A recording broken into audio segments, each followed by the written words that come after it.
Welcome to the SCLD podcast, where we talk about all the things you can do and find at the library.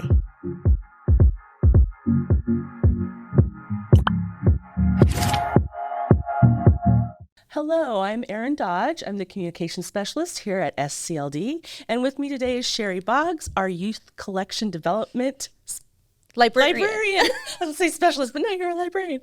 And you've been on the podcast before. Welcome back. Always good to be here. Good. And today we're talking about Little Golden Books. And the pretty beloved series, if you remember having it. And for those who are new to the Little Golden Books, we're going to talk about some amazing things. Yeah. It's exciting. Cool. So let's start out with, what are they? And okay, how do people know them? And the people that don't know them, how can they find them? Okay, go. Yeah, it's funny because I was just talking to someone this morning before coming to work that didn't know what I was talking about. Yeah. And I was like, oh my gosh. And I was trying to describe them and I could tell he was still. I feel like if you're a little bit younger than maybe you and I, maybe they're not on your radar. Yeah. They weren't, but okay. Because I feel like, there was a period of time between when they were big and popular, and I'll talk about that in a minute, to what their marketing team has been doing, maybe in the last 5 or 6 years. And more recently, there's this huge resurgence. Yeah. But what they are is they're these little books that are about, I don't know, 6 or 7 inches by 6 or 7. They're not completely square, but anyway, not important. But they have that gold the gold edge. Spine. They're kind of iconic. They're almost always this size. Right. Over the years, the little gold thing on the side has changed. It's kind of funny, looking through some of these. These are all the same, but I remember some of the ones I had when a kid. These were some of the characters from the books, and you'd see the pokey little puppy on the side. But they always have this little golden book belongs to on the inside. That's right. There's the list in the back. For a long time, they had a little page that was, basically approved by Dr. Mary Reed from, I can't remember what college. So it had this stamp of approval. PhD approval. And the series is how old? They first came out in 1942. Okay, so yeah, they've been around. Did I do the math right? 81 years. Yeah. That's right. And where did they first appear? They first appeared in American shops. This is a really uniquely American success story. They came about, of course, these were the war years, and so there were paper shortages. Okay. And they were initially designed to be a book that parents could just buy while doing their shopping or maybe going to the drugstore for their kids at home. And they represent kind of a change in the way people looked at children's books. Up until that point, children's books were super expensive hardcovers. They were designed to be almost kind of like keepsakes. Okay. And they were very much, this is what we want you parents to teach your kids.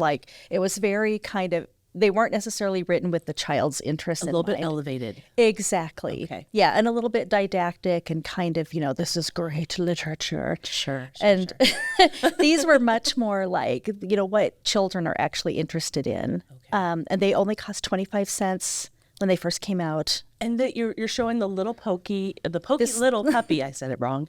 And that was their most popular one. It has been the most popular one for all 81 years or however long it's been out. It's been in print the entire time, which also is like really kind of rare in children's publishing. Right, because sometimes some books will fall out of favor. They'll show the sign of their times. Yes. And sort of the thoughts and language of the times. It doesn't really age well. Yeah, yeah. But the pokey little puppy is eternal. And it's aged really well. And it's still if adorable. If you haven't read it, I suggest you read it, no matter what age you are. Yeah. No, it's still wonderful. And like just the illustrations are just so engaging. Like you can just see the little fat rolls on this little puppy. Like he's just, they're just wonderful examples kind of children's book illustration too. Yes. You know, speaking, I guess, of adult interests, you know, it's like, look at the art in these things. In our quest to inspire the next generation of scientists, engineers, and innovators, The library offers a wide range of programs and resources on science, technology, engineering, and math, together referred to as STEM. For young explorers, our STEM programs ignite imagination and hands-on learning. Did you know you can design your own video game, code a robot, create a marble roller coaster, or try out exciting science experiments? Together, we make STEM fun. Your library also has STEM resources you can explore at home. You can check out books on great STEM topics and borrow cool stuff, like telescopes and exploration kits from our Library of Things. Unleash your creativity, foster innovation, and explore all that Spokane County Library District has to offer. We invite you to visit one of our libraries today. They're amazing. And now you wrote a blog a few months back about this series, and you looked a little bit at the history, like we just kind of talked about. But then you were at this resurgence, and the new titles and the new topics are a little bit different than the pokey little puppy. Gosh, I keep saying that wrong. It's a tongue twister. So let's talk about those. Sure. What are some new stuff? Oh my gosh, so fun. Okay, so let me tell you about the Little Golden Book of Dwayne Johnson, The Rock. So like contemporary celebrities, we've got one of Taylor Swift. Yeah. I love this cover with the little heart. So much fun. This one is a collaboration with Funko Pop that does like the little dolls with the big heads and the little. Oh yeah, I can see on the boat they've got really big heads like the Funko Pops. Yeah. And they really did do a Jaws line. I would love to find them in stores. But this one is really funny. I love this one because like it's hilarious for anybody who's a fan of the movie, but it's also solid in its concepts. Like this is all about opposites. So the title is Big Shark, Little Boat. Okay. So it's not a scary book. No. Like you might think the movie would be. Right. They avoid some of the more visceral scenes from the movie. I mean, it can be alarming in places. You see. Sure. Like the big shark jumping out of the water, and they realize that their boat is very small. Okay. There's stuff about the main characters leaning over the side of the boat. Okay. To look at the shark under the water. Yeah. So it's got those opposites concepts. Yeah, exactly. So that's what I'm loving about these, that even though they're fun and they're kind of rooted in pop culture, they're also solid, good books to give your kids. Right. For some good concepts. For learning. Yeah. I've got more. I've got Avatar: The Last Airbender. Really huge. Yes. I don't have any with me today, but I know we have some Lego collaborations. Oh, nice. I know. That's really fun. We've got kind of a different generation, but we've got My Little Golden Book of Julie Andrews, and then we also have one of Carol Burnett. And we were, just before this, we were talking about Betty White and Tony Bennett. I mean, these are some kind of iconic folks that are very nostalgic for some people and that young children probably have never heard of. Right. Yeah. So a lot of kids aren't going to be clamoring for the book about Carol Burnett, but like, and this might sound cynical, but as these celebrities are getting older, like they might be in the news maybe when they pass away. And this gives you like a great introduction to like, oh, this was my favorite comedian when I was young. I want to tell you about Carol Burnett and all the great stuff she did. She's absolutely hilarious and she was wonderful. And Yeah. I love her. Cool. She's great. And so in the blog post you talk about, what else do you talk about in the blog post? I'm trying to remember now. Oh, there's a whole book list you created too. Yeah. That folks can go on. We'll have that link in the description. Yes. And you can go in and you can find all of these and more. Yeah, there are literally hundreds in our catalog. Okay. Hundreds of new titles. That's not just the copies, it's new titles. Yeah. I kind of went on a Little Golden Book spending spree, which was really fun. So come check these out. And then there's a companion list that our other collection development librarian made for adults that like Jaws. So it has not just Jaws the DVD, which we have, it has some other adult books, nonfiction books about the making of the movie, I think, or something like that. And I think maybe one about sharks. Yeah. Yeah, it's really fun. It's kind of, if you're looking at some of these and feeling nostalgic or wanting to know more about like the subject as an adult, because a lot of adults remember Little Golden Books and, you know, kind of have that like warm and fuzzy nostalgia. Like you can kind of do a deep dive. Well, and I remember looking at the list, and I want to check this out. I haven't done it yet. For Betty White, there was like her biography, but then there's also a book about the Golden Girls. Yes. So it's like that list is put together to like sort of help you dive into that person or pop culture reference even deeper. Yeah, exactly. As an adult. I know, Golden Girls. They need a little golden book. I don't think they have one yet. That would be good. Yeah. Talking about who needs a little golden book. What celebrity, historical figure, who do you think oh my gosh, needs a golden book? So this is like the little golden book wish list. Okay. Like right off the bat, I'm like, Stevie Nicks. Why do we not have a little golden book of Stevie Nicks? Absolutely. They just came out with the Barbie. I'm going to try to get one November 10th when they're supposedly back on the market. The pre-sale sold out. Oh my goodness. So I was thinking like Stevie Nicks or Prince would be a good one. Oh yeah. Absolutely. That now you're talking my language. I know, right? Sign me up for that one. And then I was thinking of authors, like I have not seen a little golden book of, say, Jane Austen. I think that would sell really well. I think the Brontes could be really fun. Yes. And then I was thinking like more contemporary, like a little golden book of Stephen King would be so much fun. Absolutely. Yeah. So there's I think there's still a lot of untapped material, both, you know, historical figures, but also like contemporary kind of pop culture-y people. Yeah, that's great. So we see a big book on the desk, and you did some research when you did your blog, and what sorts of things surprised you, or what did you uncover when you were kind of researching?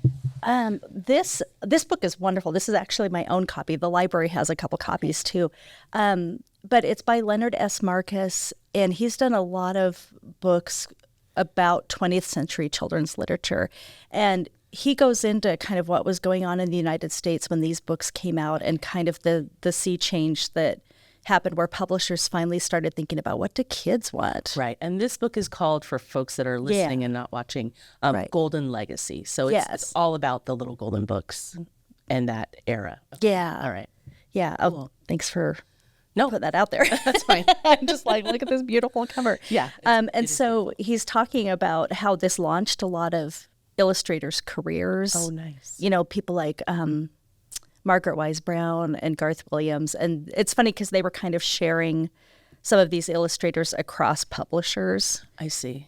So there wasn't like necessarily like loyalty to one. But the thing that was most interesting to me about this was how much librarians hated little golden books originally. Okay.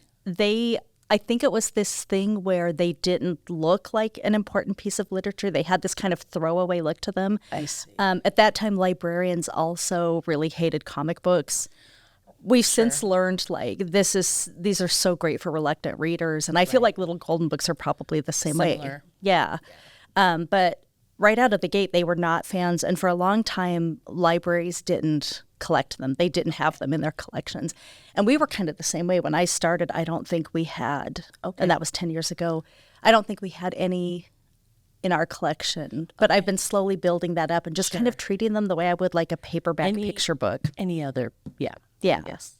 And people like them and are checking them out. It sounds like it sort of changed some of the ways that picture books came about from there on out. If paperback picture books could happen. Yes. It's like little golden books walked so that paperback picture books could run. I don't know. Right. Well, that's interesting. That's interesting that well, first of all, it's lasted so long, the series, 81 years. Yeah. And then a resurgence and feels like they've put a lot of heart and soul into making little golden books relevant today. Yes. And that's very fascinating. It is. Yeah. And it's inspiring too. Like I love seeing, you know, it's like I see so many books come out during the year, and like I love seeing where they've taken something that's kind of, you know, familiar and kitschy, but maybe from a different time, and figured out a way to make it super engaging and fun. And there's just such a sense of like joy and playfulness with these new ones that it's just every time new ones come out, it's so exciting. That's awesome. Yeah. Yay. Yay. For little golden books. I know. Anything else you want to say to talk about? I've already made my plea to come check them out. Read the blog. Read the blog. Because it's, I think, there's some really interesting stuff you put in there, a lot of research, and then there's lots of links, because you even have a little mini list in there highlighting a few. And then there's the big list. So if you go to our catalog, you can find the big list of the little golden books and the companion list. Yeah. Check out some deeper dives for adults. We're pretty excited about them. I'm so happy that you've brought little golden books into the library for kids. Oh, thank you. They're wonderful and a great addition for folks. Yeah. All right. Thank you. Thank you. So much fun. Well, thank you for being here today. Okay. Yeah, thanks for having me. And thank you for being here today. And we're going to see you next time.